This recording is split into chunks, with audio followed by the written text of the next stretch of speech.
Hi Internet, welcome to a brand new episode of video of encounter of, I don't know what we're calling these, of Bitches with Books. I am, as always, Elizabeth. Just wanted to say hi. I think you might have been concerned about me. I disappeared for a while, left everything on the strong but dainty shoulders of Danny. But she carried on admirably, and I'm back with one of my all-time favorite fairy tale retellings, which is Zell by Donna Napoli, who, if you've never read anything by her, did you not have a childhood? She has written some of the best known young adult books of the early 2000s. Besides Zell, she wrote The Secret Circle, The Magic Circle rather, Beast, just to name a few. She really was one of those first big names in young adult novels, as the genre was kind of emerging as this powerhouse that we know it as today. She's also a really talented linguist, so if you've ever taken any sort of linguistics courses, you've probably read one of her articles or one of her books. She's an incredibly talented woman, very, very smart. If you've never read any of her books on language, I really encourage it. She's a brilliant woman. But back to the story at hand.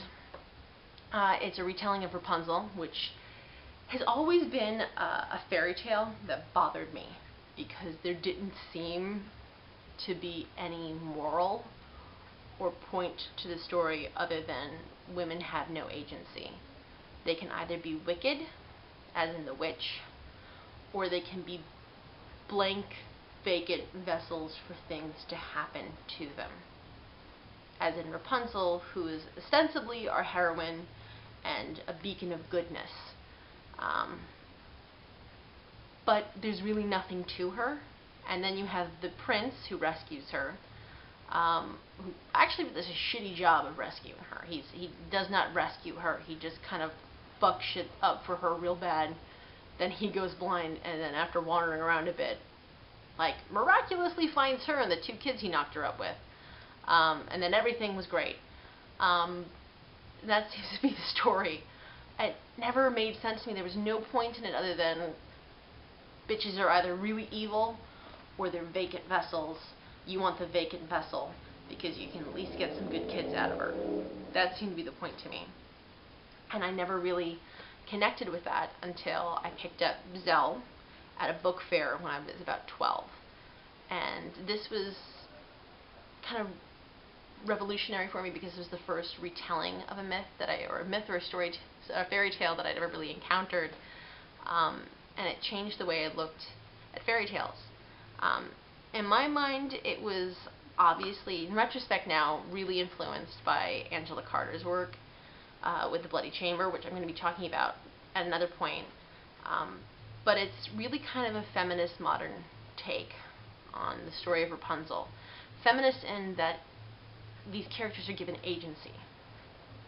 They are making active decisions. The reason that they're making the decisions, they may be exaggerated, they may be influenced by obsession and notions of what love is and what it isn't. But you can see how these decisions are being made. These aren't just one-dimensional, caricatures of personifications of noble ideas or ideals. The witch is mother. She's a mother. She took Zell because she desperately wanted a child and couldn't have it. And she has these mystical powers because, in her anger of never having a child, she sold her soul to the devil, it seems, to basically be able to control living things because she herself cannot grow life. And you can see that there's this obsessive, desperate need to hold on to her child. She loves Zell. She exists to love Zell.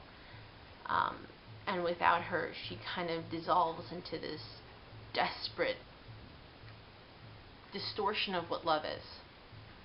And you see this degradation of the mother as the story goes on. Zell is, when the story starts, 13 years old. She is just beginning to become a woman. She's becoming a human, like a human adult. She's becoming a person capable of making her own decisions. And she's also recognizing that she, what kind of life she wants, and what the life she wants is she knows that she's going to be married soon, and she's going to have children soon, because again, the story is still taking place within the confines of the traditional Rapunzel story. So sometime in the Middle Ages-ish, somewhere around there, so where it's perfectly reasonable for a 13-year-old girl to be getting married soon. And that's the life she wants. She wants a husband, she wants children, but she also wants her mother around because her mother is all she's ever known, all she's ever really known of love. But she knows what she wants is more than just what her mother's capable of giving her, which terrifies her mother because she wants Zell to stay with her forever. She wants Zell to make the same choice that she did, to sell her soul, to have a gift so she would stay with her mother, which kind of is the catalyst for Rapunzel being put into the tower, because she encounters Conrad, the Count, who takes over the prince role, and kind of there's this desperate infatuation on his side, but an interest on hers that kind of sprouts up. And because there's that interest, her mother panics, puts her in a tower basically to keep her away, convinces her that someone's trying to kill her. That's why Zell is in the tower. That's why Zell never leaves the tower. She thinks some sort of enemy is coming to murder her. And that's where she stays, alone, isolated for 3 years, and slowly goes insane. Her only visitor is her mother. The rest of the time, she's by herself in a tower, convinced someone or a group of someone's is trying to murder the shit out of her. So she kind of goes wackadoo. Meanwhile, Conrad, the prince, the count in this story, has become obsessively infatuated with Zell, on the same level that her mother is obsessed with her. But his is a deep, burning, sexual love for a girl he literally met for 5 minutes. 5 minutes, that's it, tops. Completely infatuated and obsessed with this girl. And for the next 3 years, searches for her. Throws off engagements, betrothals, the whole thing. Goes completely insane until he finds her. And their encounter is a desperate encounter between two people who've been searching for human connection and for solid reality in a world in which they've been only existing on dreams and hopes. And you see in these two characters are desperately broken people who are like sponges, desperate for love, desperate for affection. And you can understand this desperation, this love that kind of springs up between the two of them. And you understand the mother's desperation and her insanity when she realizes that Zell has moved on, that her love is no longer just for her mother, that her love is also for Conrad. And when her mother realizes that she's pregnant, she kind of loses her shit, cuts off Zell's hair, and has the trees basically carry her off to what we think is Italy. We're not entirely sure, but it's kind of implied heavily that it's Italy. She's been carried off from what are probably the Swiss Alps all the way to Italy. And when the Prince Conrad shows back up to save her, well, I don't want to ruin it, but you should definitely read it. But there's this recognition that the two of them are two sides of the same coin. This desperate, obsessive love that consumes them, and how only one really can survive, but they're perfectly matched in their love for Zell. Which is, you see 3 characters with agency, choices being made, why they're being made. They're not just ridiculous things that are happening because women are either evil or empty vessels. There are conscious choices that are being made. There is conflict. There is obsession. There is love. And there's the fallout from all of those things coming together. What can happen, the damage that can be wrought by obsessive love, and the inability to love within reason, and the inability to recognize what is reasonable and what isn't. And I think that's kind of why I love this story so much, that it's profoundly sensual in that you really get a sense, you understand what the motivation of the characters are, and it gives reason to a story that had no reason before. So that's just my perspective. That's why I love Zell.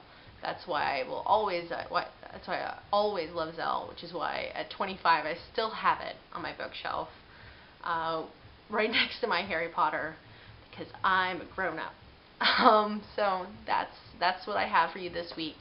I'm going to be putting up a new video very shortly after this one. It's going to be about The Bloody Chamber by Angela Carter, who is hands down my favorite author of all time. She is an absolute genius. If you've never read anything by her, what the fuck is wrong with you? She only put out a small collection of books and stories. She died very young, but she was a talented woman. So in the meantime, before I put up this next video, look up Angela Carter, go to your library, go to your bookstore, pick up one of her books, and just devour them, because they are so delightful. They're tasty, tasty books with multiple layers. So I'd say go for it.